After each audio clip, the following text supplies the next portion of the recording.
Welcome back, nerds. Today, we're going to do some more trigonometry that I find to be very, very interesting. Today's topic is inverse trigonometric functions. Everything in math that can be done can be undone. And that's actually how I introduced the concept of logarithms to you, if you remember. And I said that logarithms are the inverse of the exponential function with the numeric base, right? And we had to use a word for that, unfortunately. Log. It's a word in our language. Now here's the thing. Sine, cosine, and tangent are also words, right? And we even use a three-letter abbreviation as their function, so to speak, when we're evaluating trigonometry.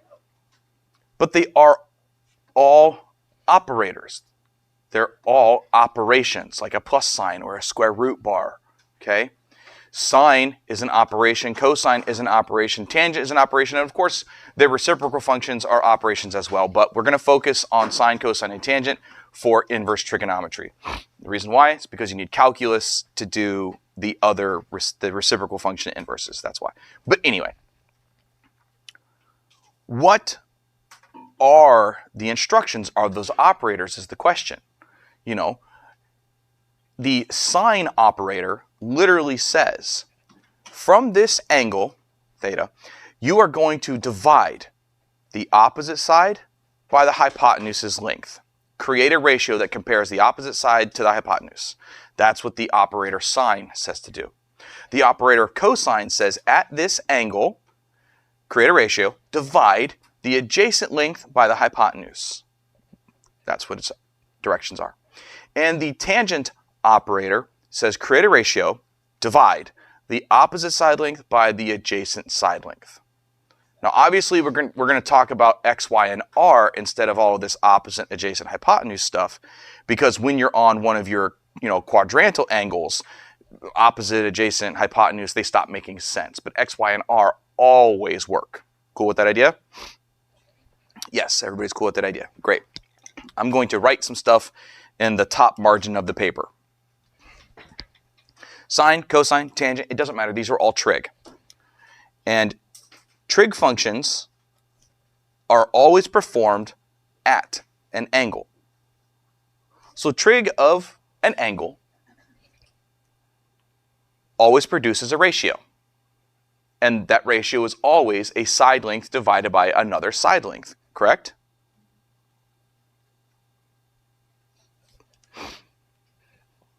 But since it is an operation, it must be able to be undone. If you remember, we used what looked like a -1 as an exponent way back in the day when we talked about inverse functions. We can perform trig inverse, so sine inverse or cosine inverse or tangent inverse of both sides. So it would be trig inverse of whatever's on the left, which would be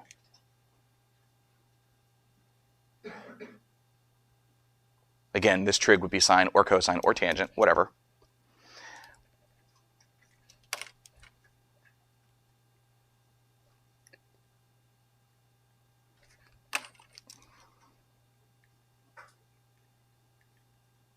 Now on the left side, true inverse operators will cancel each other in either order. So sine inverse of sine or cosine inverse of cosine or tangent inverse of tangent or tangent of tangent inverse, true inverse operators will cancel each other in either order. And what we're left with is a statement that says sine, cosine, or tangent, oops, forgot my inverse symbol. Trig inverse is always performed on a ratio of side lengths, and its output is therefore the angle. And that should make sense because what do inverse functions do? They switch our inputs and our outputs. It's important to me that you understand that if you see sine of, cosine of, tangent of, the argument is always an angle. Your result will always be a fraction of side lengths. But if you see sine inverse of, cosine inverse of, tangent inverse of, your argument is always assumed to be a ratio of two sides. and your result will always be an angle. And we're going to focus on radians, not degrees. Now, when I draw my special right triangles, yes, I always make my reference angles in degrees. That's how I do it. It's mostly because it's easier to say 30 degrees than it is to say pi over 6 radians. Also because 30 degrees fits inside a tiny triangle better than the fraction pi over 6. So there's a couple reasons why I do it. But we're going to always have our answers in radians unless we're told to do otherwise. You guys cool with that? Okay. So like we saw earlier in the year, this symbol does not mean raised to the negative 1, because raising something to the negative 1 is actually the reciprocal. No, this is the inverse. But there's another way to read sine inverse or cosine inverse or tangent inverse, and that's with the word arc. I'm going to be honest with you, I've never looked into why that's true. But arc sine, that means sine inverse. Arc cosine, that's cosine inverse. Arc tangent, that's tangent inverse. So just know that they're interchangeable. You have to be comfortable using both. You're going to see both on the AP exam, and I will never write arc in my own handwriting. I will always write the inverse symbol because I'm lazy and it's less stuff. Okay? Just know that that's what it means. Now, let's talk about functions and their inverses. We talked about this concept way back in, I want to say Unit 1. We're talking about like in the first quarter. We talked about how do you know when something's inverse is a function. So functions always pass the vertical line test. But inverting a function has the result of turning it on its side. And unfortunately, a lot of things, when turned on their sides, are no longer functions. Now, we're not in the habit of just grabbing graph papers and things like that and turning them on their side. So how do we determine if an inverse is a function? Nyla? The horizontal line test. If a graph passes the horizontal line test, its inverse is a function. Right? Okay, and I just told you that anything that can be done can be undone. Sine has an inverse sine, cosine has an inverse cosine, and tangent has an inverse cotangent, or tangent has an inverse tangent. There we go. And why I'm using the broadcaster today is so that I can get Desmos in the video, and I'd like you to see sine of x. I'd like you to see cosine of x. I'd like you to see tangent of x. Which of these three passes the horizontal line test? None. They all fail the horizontal line test. Yeah, it does. Tangent fails. Look, y equals 2. It hits here, here, here. All three of these trig functions fail the horizontal line test. So how do we ensure that we get an inverse function? Well, the answer is the same way we did it with y equals x squared. Do you remember how we found its inverse? What we had to do? Well, you switched the x's to y algebraically, yes, but do you remember what we had to do to make sure we didn't end up with a sideways quadratic that would have failed the horizontal or the vertical line test? We only took half. We had to restrict the domain. We have to do the same thing with all of our trig functions. We need to restrict the domain so that way we can see all of the original graph's outputs, because remember, inputs and outputs swap. We need to restrict sine of x's domain so that we can still get all of its possible y values, but not fail the horizontal line test. Does anybody see a way that I could shrink the domain, but still capture every possible y value from this graph and not break the horizontal line test? Adi?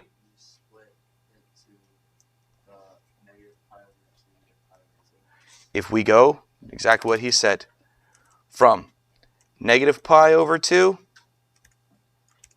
to positive pi over 2. This graph shows me every y value that was possible for sine of theta, and it passes the horizontal line test. But you know what? I would be remiss if I didn't put equal to bars there, because at pi over 2 sine is positive 1, and at negative pi over 2 sine is negative 1. There, I have now captured every single output of sine of theta.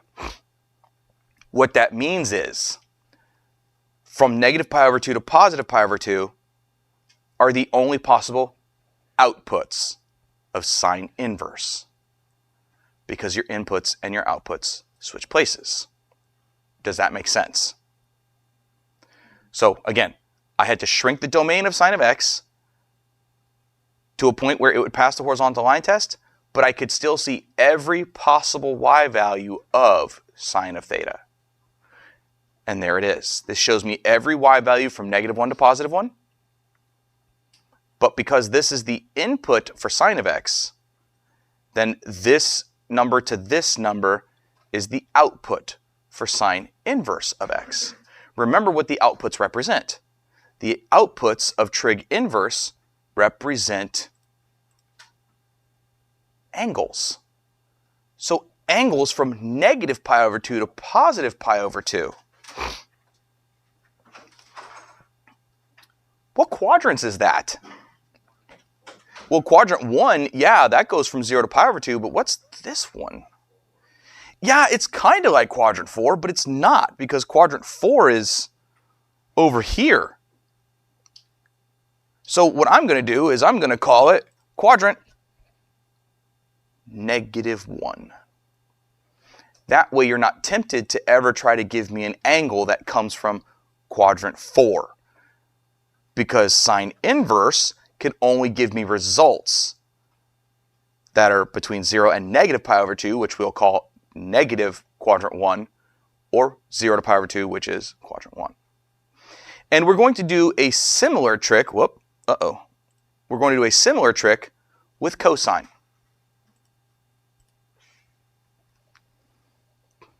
We are going to restrict its domain, so that way we can see every one of its possible y values, which we know is from +1 to -1, and pass the horizontal line test. And on my screen, there's two ways of doing it, but the first one that was said is actually the correct one. Noah said from 0 to pi, and he's correct. Now, could I have said negative pi to 0? Yes, I could have, and gotten this thing here. But I guess I'll get a little cutesy with you. Wouldn't you rather be positive than negative? In all actuality, what's happening is, I like to describe to the students that the trig inverse is trying to be lazy. It's doing its best to reach all of the possible output values without going far from the number 0 and trying to remain positive, because nobody likes a negative person, right? So we don't go from negative pi to 0, because that's all negative. Ugh. And even though that would work, that's all negative. So mathematicians decided stick with the positive, go from 0 to pi.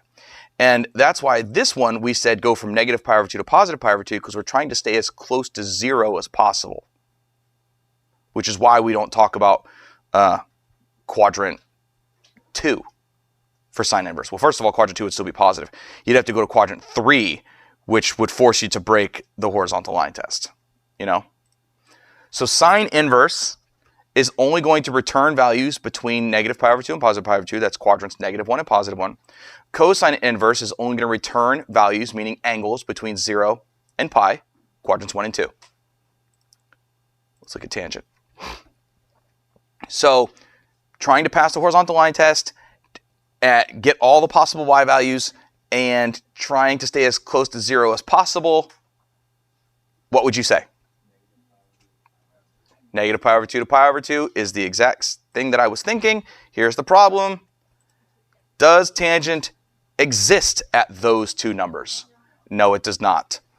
So you have to get rid of the equal to bars, because tangent simply doesn't exist at pi over 2 or negative pi over 2. So all of tangent inverse's values, all of its angles, will come back to you and be from quadrant -1 or quadrant +1, but will never include the negative 90 degrees or the positive 90 degrees. Comfortable with that? All right.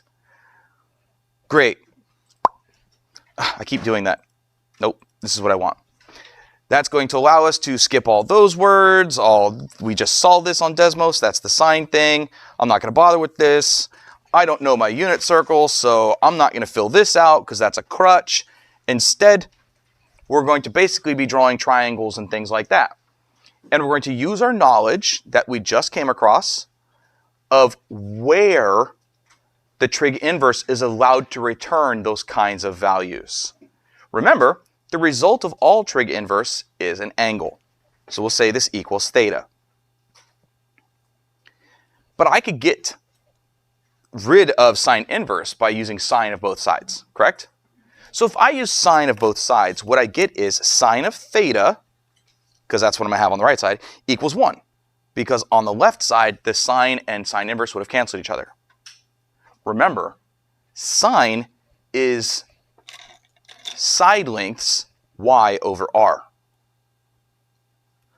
So how is it possible that your y length is the same as the radius? Because that's the only way you're going to get a 1. How is that possible? Well, on a 45, 45, 90, the x and y are the same. But the hypotenuse, which is radius, would be root 2. So when is this possible? No, you've already, or Nyla, you've already answered me. Mark? On the y-axis. Specifically, the positive y-axis. On the positive y-axis of the quadrantals, your y value will have the exact same value, I'm going to use blue, will have the exact same value as your radius. And if it's the unit circle, that coordinate is 0, 1. So y is 1, radius is 1. Make sense? And what angle is that in radians? Half of a pi, pi over 2. Theta equals pi over 2. Now I shouldn't even have drawn this side because sine inverse doesn't exist over there. But I did it so that way you could see that I was drawing the positive y-axis. Make sense? What we're doing here? Cool beans. This says there is an angle somewhere, and if I do sine at that angle, the side lengths give me the proportion of -1 over 2. Here's our problem though, and remember it's y over r. Here's our problem. Sine is negative in 2 quadrants. Which 2 quadrants is sine negative in? 2 and 4 is where tangent's negative. 3 and 4, but why 3 and 4? Because that's where y is negative. So quadrants 3 and 4 is where our y values are negative. The problem is sine inverse can't return values from quadrant 3 or 4. But where could sine inverse return values and I would get this negative ratio? Not 4, quadrant -1. So the reason why we can't say quadrant 4 is because quadrant 4, if we go back to our graph on Desmos and I remove, boop, quadrant 4 would require me to go way out here. So if you're going from 0 to here, you have failed the horizontal line test already. So we actually have to scoot backwards to this quadrant, which I'm calling in, what just happened, which in quotations, because I made that nomenclature up, -1. Yes, Mark? For sine inverse, it can only return values from quadrant -1 and quadrant +1, yes. And we said that it'll be negative in quadrant -1. Remember, I'm making that up. That's not a real thing, okay? But I'm going to draw it. I just don't want to call it quadrant 4. I'll even do it like this. Whoops. Picture not drawn to scale. It never is. And my y value is -1. My radius is 2. That makes this side a root 3 if you do the Pythagorean theorem. What size reference angle can I always find across from a 1 in a triangle that has a 1, a root 3, and a 2 in it? A 30-degree reference angle. So this is a 30-degree reference angle. And in radians, what is 30 degrees? It's a pi over 6 because it's 1/6 of 180 degrees. So it would be a pi over 6. But because it's quadrant -1, this angle is -pi/2 down here. This angle is opening the wrong way. This is actually -30 degrees, or -pi/6 radians. Yes? So when it's in the quadrant 1, it's opening the other way? Quadrant -1? Yeah. Yes. Anytime you're going to have to use sine inverse or tangent inverse and draw down here, you're in quote-unquote quadrant -1, and we do it that way to remind ourselves that that's an angle opening clockwise and is therefore negative angle. Okay. Yes. Adi, yeah? Cosine is only in quadrant 1 and 2. Cosine inverse will only give us values back in quadrants 1 and 2, yes. And tangent is almost the same as sine inverse. You just can't include pi/2 and -pi/2 because that's where tangent of theta doesn't exist. Whoa, well, the lights just flickered. Even my computer flashed on that one. Even the computer flashed on that one. No, it's blue skies. Next. Okay, this one. You might not recognize it as one of the special triangles, but it is. This is one of our ratios after it's been rationalized. √2/2 is equal to 1/√2. So if we find sine of both sides, what we have is that sine of some angle theta gives us, and I prefer to say 1/√2. Now sine is positive in 2 quadrants, but which of those 2 quadrants is sine inverse allowed to give me answers back from? Quadrant 1. So sine is also positive in quadrant 2, but sine inverse cannot return values from quadrant 2. So I'm going to draw quadrant 1, throw my triangle on there, picture not drawn to scale, it never is. And if this is a 1, this is a √2, that forces this to be a 1. What is the size of my reference angle? 45 degrees. And it's in quadrant 1, so it's a positive angle. And what is 45 degrees in radians? Pi/4. Yes, sir? Because I prefer 1/√2 over √2/2. They're the same number. If you rationalize this denominator, multiply the top and bottom by √2. The reason why I do that is because I prefer to draw my 45/45/90 as a 1/1√2. Otherwise, I'd have to draw it as a √2/2, which is, I know it's going to sound stupid, but I think that that's weird. It just feels weird to me to say 2/2√2. I like 1/1√2. Honestly, that's the only reason why. I will tell you, though, in upper level mathematics, oftentimes in universities, professors are happy with 1/√2 instead of √2/2, just because 1s are easier to work with, and it's easier to grade, and you're less likely to goof up when you try to rationalize your denominator. Do you need to know how to rationalize denominators for the AP exam? Absolutely. But we just know how. Multiply the top and bottom by the radical. Okay. Now, this one. In second period, I asked them to work on it on their own for a momentito. So I'm going to do the same for you. What I'm going to do, though, is pause the video so there's not like dead space. But what you're going to do is you're going to just talk to the people around you for a quick second to decide what this answer would be. Okay? Go ahead and give it a start while I pause.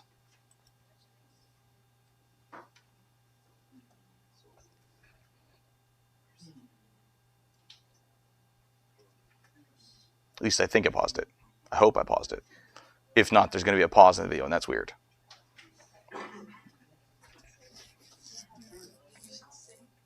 I should sing. Mary did some little math, little math, little math. Mary did some little math. Her math was good to go.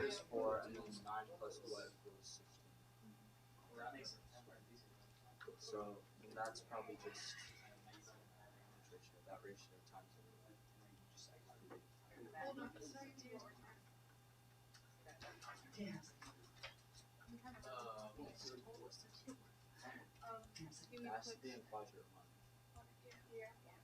If you guys are cool, then I'm gonna get back to it.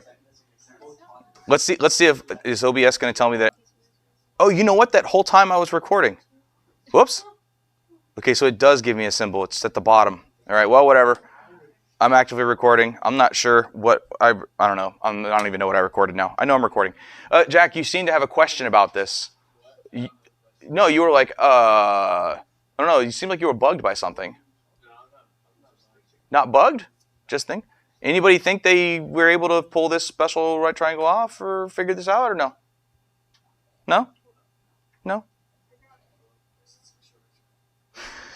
This is a ratio of side lengths, correct?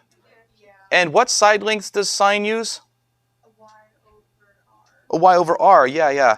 So what we're saying is we're looking for a triangle where the y side is 3 and the hypotenuse is 2. What's the longest side of a triangle again? Hypotenuse. So you just tried to find a triangle where the hypotenuse was not the largest side. Yeah, that's impossible. This is undefined. Think about it.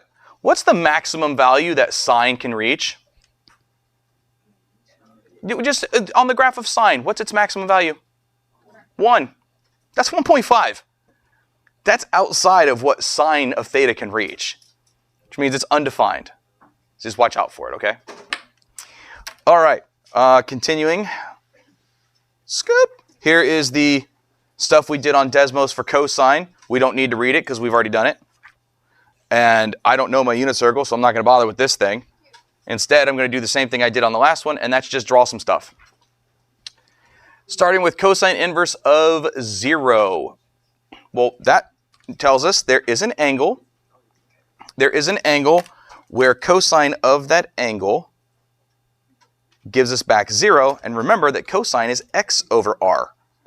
So the only way that you get a 0 is if x is 0, which is where? On the y-axis again. X is 0 on the y-axis. So just like the first question for sine inverse, we're right here on the y-axis, which is once again 90 degrees, also known as pi over 2. Yeah, so if you're here, cosine is 1. And if you're here, cosine is negative 1. Or if you're here, cosine is 0. So, Adi says the next one is impossible. Absolutely. Because cosine of theta will never reach the number 2. The maximum of cosine of theta is 1. So since this has gone above the maximum value that its inverse can reach, this is undefined. Now that only happens for sine and cosine. Because the range of tangent is all real numbers, that means the domain of tangent inverse is all real numbers. It's the outputs for tangent inverse that are restricted. Alrighty, just like last time, I'm going to call that 1 over root 2 because I think it's easier to think about. There is an angle somewhere where cosine of that angle gives me 1 over root 2. Cosine is positive in 2 quadrants. Those 2 quadrants are 1 and 4. But only one of those 2 can be used by cosine inverse. Which one? You guys can just say it. Quadrant 1. Yep. So I draw my triangle in quadrant 1. I think everybody knows what it is without the triangle, but still filling out my stuff here. Let's see. Adjacent is 1, or x over r. R is root 2. Obviously, this is a 1, 1, root 2. We've already said this is a 45-degree reference angle. I drew a 0 instead of a theta. This angle is pi over 4 radians. So easy.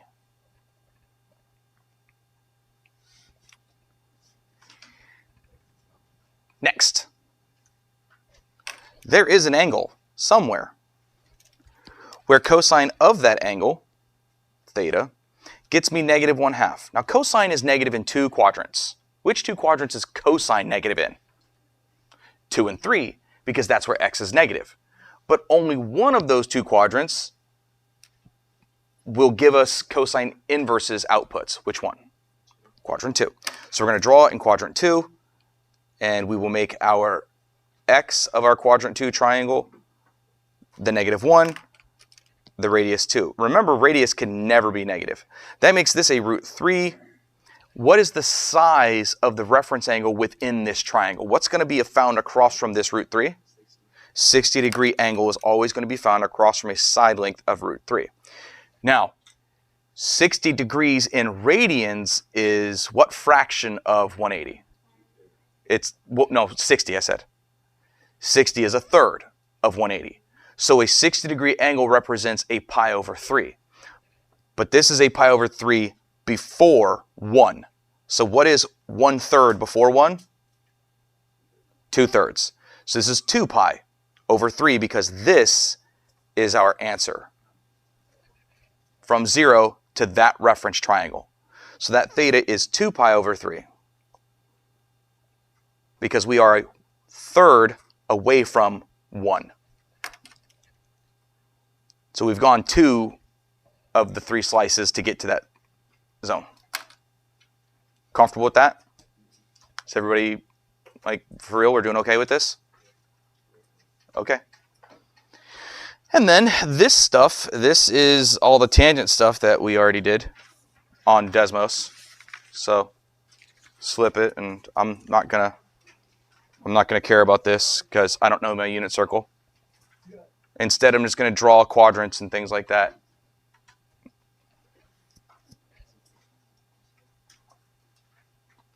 Let's see. Alrighty. Remember, all of these are trig inverse, so they're all equal to some angle. This question implies that there is an angle somewhere where tangent of that angle gets me 1. Remember, tangent side lengths are side length y over side length x. So the only way that you get a 1 is if x and y are the same length, which has to be a 45, 45, 90 triangle.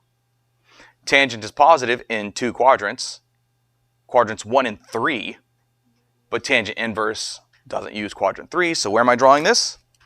Quadrant 1. And we've already said it must be a 45, 45, 90 triangle because that's the only way that my y and my x are the same number. And we've already seen this twice today. A 45-degree angle in quadrant 1 is pi over 4 radians.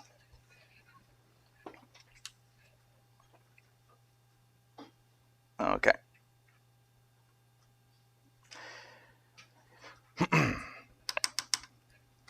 That's a fraction. What's its denominator? 1. Just remember that when fractions are negative, it could be the top or the bottom.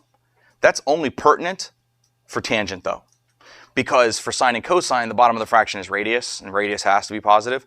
But if you're working tangent, just remember, either the numerator or the denominator, one or the other, is the negative one. So there's an angle somewhere where tangent of that angle is negative root 3 over 1. Now, I don't know what's negative, the root 3 or the 1. But in which 2 quadrants can I find tangent being negative? No. Which 2 quadrants can I find tangent being negative? 2 and 4, someone said it. Tangent, not tangent inverse. Tangent is negative in quadrants 2 and 4. Of course, tangent inverse doesn't get to play in either quadrant 2 or 4, but it does get to go somewhere that's coterminal to quadrant 4, quadrant negative 1. So we're going to draw this triangle in quadrant negative 1, quote unquote, quadrant negative 1, where we're going from 0 to negative pi over 2. So we're opening clockwise. And in this triangle, the y values are negative. So it is actually the top of the fraction this time. So the way I wrote it is 100% okay. I mean, is that always a guarantee? No, it's just how it's handed to you, okay? I didn't know which one was negative until I drew it, because I don't know my unit circle and I don't try to see these things in my head. But I have a negative root 3y, a positive 1x. This is obviously a 2. What is the size of the reference angle in degrees? 60 degrees. Because there's always a 60-degree angle across from a root 3 in this kind of a triangle. And a 60-degree angle in radians is? It's a pi over 3 because it is 1/3 of 180. But because it's in quadrant negative 1, we can't say it's pi over 3. We can't say it's 5 pi over 3. We have to say it is negative pi over 3.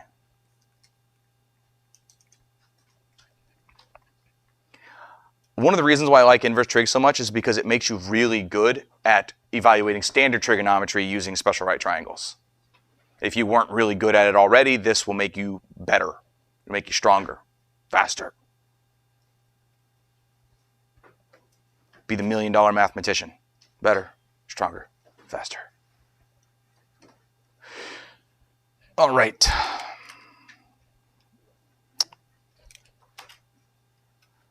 This says there's a theta somewhere where tangent of that angle is 0.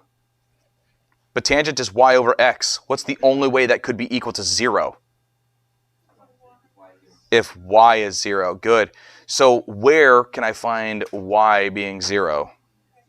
On the x-axis, and which side of the x-axis am I allowed to draw for tangent inverse? The positive side or the negative side? The positive side only. So here on this x-axis, wait a second. Yes, we said this right. Here on this x-axis, there is no y value, which means y over x gets me 0. What is the angle? Theta equals 0. Yeah, 0 radians. Period 2 struggled saying 0 for that one. I think they were wanting to say 2 pi for some reason. No, it's 0. Okay. It's halfway between negative pi over 2 and positive pi over 2. It's 0. 0 radians. And the last one before we grab our calculators is a rationalized version of 1 over root 3. That's 1 over root 3. That's just what you get when you rationalize it. If you haven't recognized the pattern yet, root 5 over 5, that's 1 over root 5. Root 10 over 10, that's 1 over root 10. It just does that. So this actually, let's see, says there is an angle somewhere such that tangent of that angle is going to give me 1 over root 3. So either both my x and my y are negative or my x and my y are both positive. Which one does it have to be so that I can let tangent inverse do its job? They have to both be positive, which is in which quadrant? 1. Quadrant 1, picture not drawn to scale, it never is. My y value is a 1. My x value is a root 3. And what kind of reference angle is across from that 1 in this triangle? A 30-degree reference angle, and in radians that would be pi over 6. Yeah. There it is. I love trig inverse. I especially like the stuff we're going to do on Monday. And we're not done. We're not done. Yes, Adi? When would tangent inverse be impossible? When would tangent inverse be undefined? If it said tangent inverse of... No, it's never.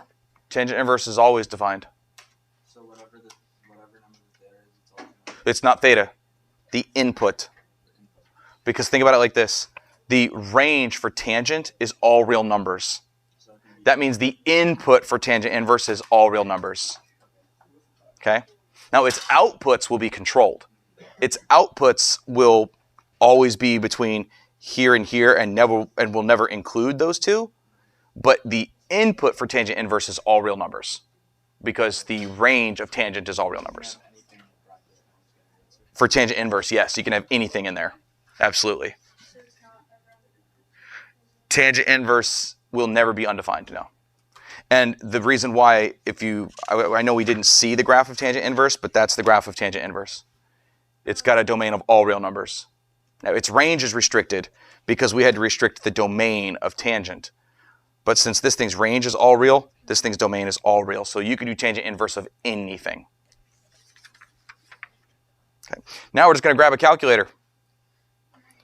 And make sure that your calculator's in radian mode, because unless you're told to do otherwise, you should be answering in radians.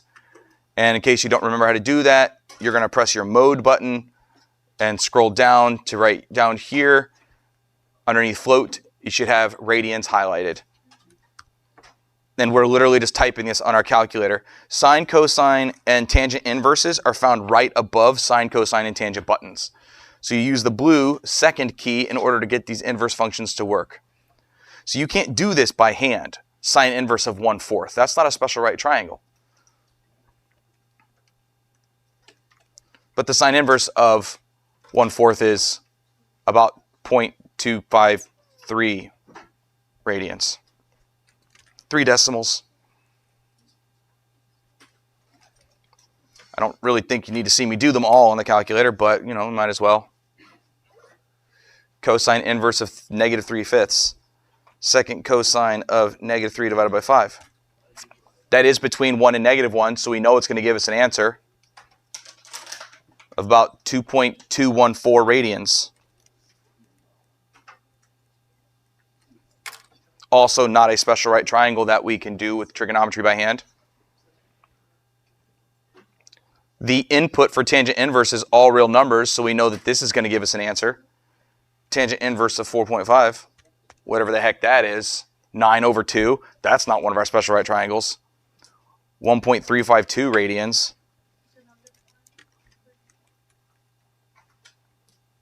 And cosine's maximum value is 1. So if you attempt to do this, it's going to say undefined or error. Yeah, did it say error domain or something?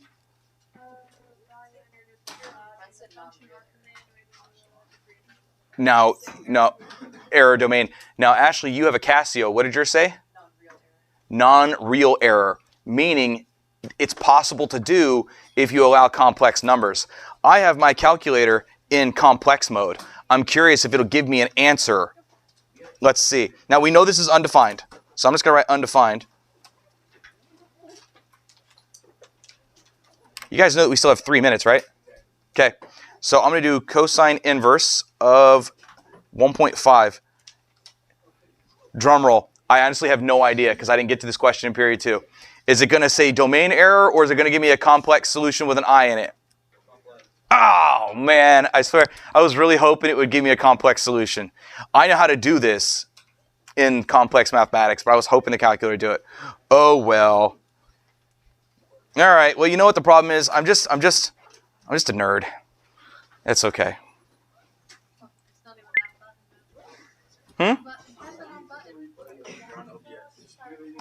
Oh, lol.